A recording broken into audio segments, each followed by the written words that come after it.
Tonight's halftime show is brought to you by the Tippah County Development Foundation. TCDF Director Chris Llewellyn, along with the Board of Directors and staff, moving forward together, ensuring that this year's Tippah County athletes, band members, dancers, and cheerleaders are tomorrow's Tippah County leaders, entrepreneurs, and elected officials. Best wishes for a winning second half from the Tippah County Development Foundation. Hey, y'all. Welcome to the Halftime Show, sponsored by the Tippah County Development Foundation. I'm Joyce Graddy, and I'm the career coach at Ripley High School. The Accelerate Mississippi Career Coach Initiative is a workforce innovation project sponsored and managed by Three Rivers Planning and Development.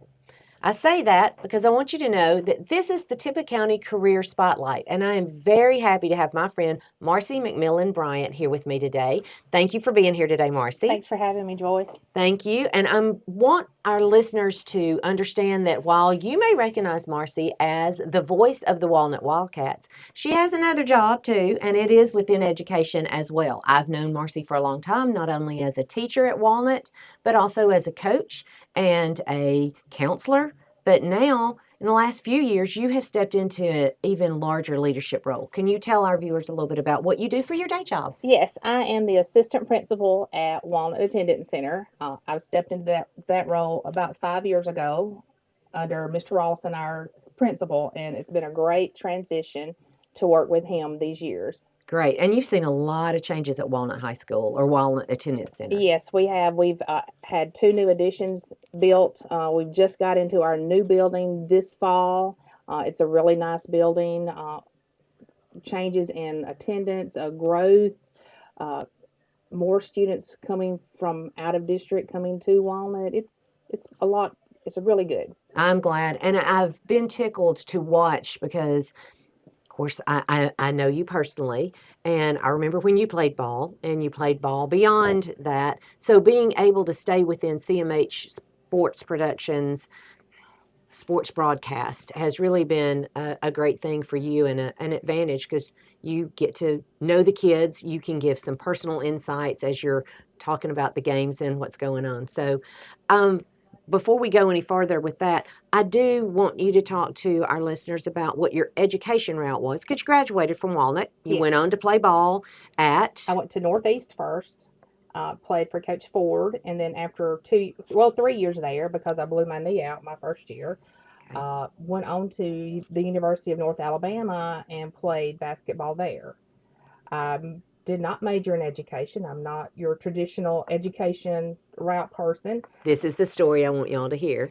I was alternate route. Now, back then, when I say back then, that's been 20 years ago, I challenged the praxis in special education, and I passed that. Of course, you had a degree at the time. That's all you had to do was pass the praxis in a general area.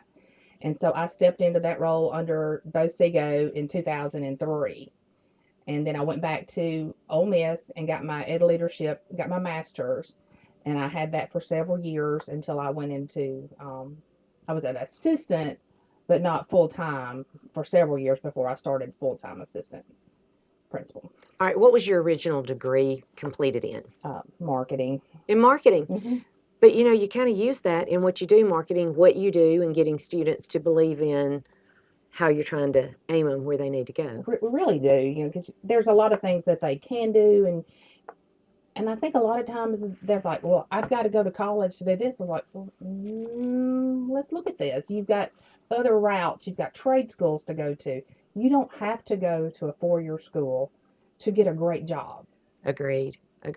I believe in that fully, and that's, as a career coach, I'm able to actually talk to students about that now, and I feel very strongly about career and tech education goes hand in hand with a college and academic education, depending on what your goal is. Yes. And your goal, once you got into education, it was a great place for you to be. You've been able to raise a family in that. So you and your husband have 2 boys, 7th and 8th grade. They're still in school. Yes, they go to school at Cleviot. So, and Clinton works just across the state line at TKE in Middleton.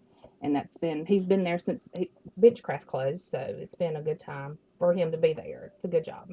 All right, so you both live, but you chose to live in Tippah County because, like you said, you went not just to a state school. You went to Alabama. I You went to did. UNA and saw a whole different kind of realm and area for possibilities.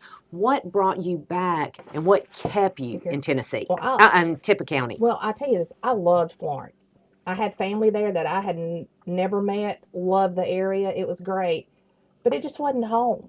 I came home and I went to work for Jerry and Allison Wyndham at First Monday. That's when Dixie Net just got started.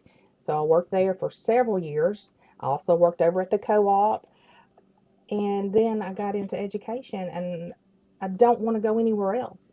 Everywhere I want to go is within an hour if I need to go somewhere. Right. That's our last interview with Paul Adams. He mentioned the same thing. He said, we're just kind of centrally located. We can really get to a are. lot of different places fairly Quick, quickly. and it's a really safe area to be in. And you can have a good life here, and you can make a good living here. I think that's wonderful. You really can. All right.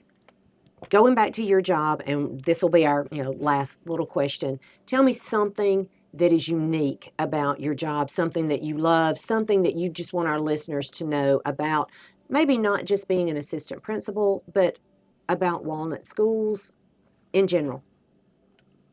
It's never the same. There are no 2 days that are alike. And just like this morning, I had a little boy that I'm not going to say he's difficult, but he can be. But he came running to my office to show me his paper where he made 100 on his math test this morning. Elementary school kid. Elementary, first grade. And I said, let's call Mama right now. Well, I didn't get her. She called back, what has he done? I said, he hasn't done anything. I just wanted to celebrate this grade. And it's just little things like that that we get to do. We get to celebrate little things every day.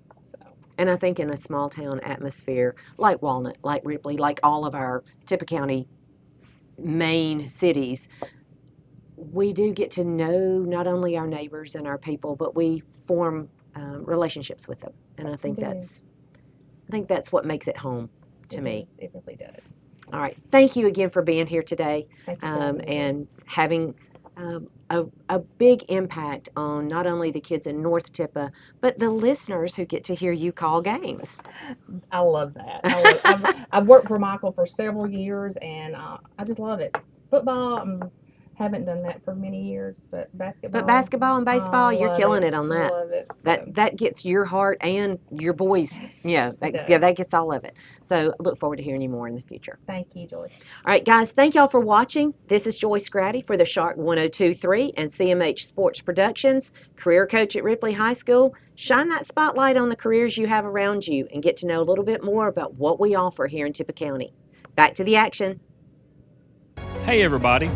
My name is Chris Llewellyn, and I am the Tippah County Development Foundation Director. I'm a lifelong resident of Tippah County, and I'm happy to call Tippah County my home. We at the Development Foundation know that we must ensure that Tippah County offers a wide variety of ways for our citizens to make a good living and have a great quality of life here. We know that we must move Tippah County forward into a future that causes our high school graduates to want to make Tippah County their home and to know that they can have a good life here. We believe that the only way for Tippah County to move forward is for us to move forward together. It will take all of us to ensure that our children and our children's children have a great place to call home in Tippah County.